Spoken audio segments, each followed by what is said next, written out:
Italy ரொம்ப வருஷமா politically fragment ஆயிருந்தது. மிட் ஆஃப் 19th சென்ச்சுரியில இட்டாலி 7 ஸ்டேட்ஸா டிவைட் ஆயிருந்தது. இதுல சார்டினியா, பியாட்மாண்ட் மட்டும்தான் இட்டாலியன் பிரின்ஸ்லி ஹவுஸ் ரூல் பண்ணிட்டு இருந்தாங்க. நார்த் வந்து ஆஸ்ட்ரியன் ஹாப்ஸ்பர்க்ஸ் கீழ இருந்தது. சென்டர் வந்து போப் ரூல் பண்ணிட்டு இருந்தாங்க. சதர்ன் ரீஜன்ஸ வந்து Bourbon kings of Spain rule பண்ணிட்டு இருந்தாங்க. 1830ஸ்ல ஜோசப் மஸ்ஸினி இட்டாலியை யூனிஃபை பண்றதுக்கான ப்ரோக்ராம் வச்சிருந்தாரு. அண்ட் ஒரு சீக்ரெட் சொசைட்டி யங் இட்டாலியும் ஃபார்ம் பண்ணியிருந்தாரு. ஆனா அன்பார்ச்சுனேட்லி 1831லயும் 1848லயும் இந்த மெஷர்ஸ் ஃபெயில் ஆயிட்டதுனால சார்டினியா பியர்மெண்டோட ரூலர் விக்டர் இமானுவல் டூ கிட்ட இந்த ஸ்டெப்ஸ் போயிடுச்சு. ஸோ இதனால அவங்களுக்கு என்ன பாசிபிலிட்டி இருக்கு அப்படின்னா economic development and political domination ஆகலாம்.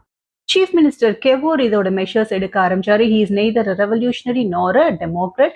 ஹி இஸ் அன் இட்டாலியன் இலைட்டா. இவர் வந்து ஒரு டாக்ட்ஃபுல் டிப்ளமேட்டிக் அலையன்ஸ் பிரான்ஸோட வச்சிருந்தாரு. அவங்க சப்போர்ட்டோட ஆஸ்ட்ரியன் ஃபோர்ஸஸ் 1859ல டிஃபீட் பண்ணாரு.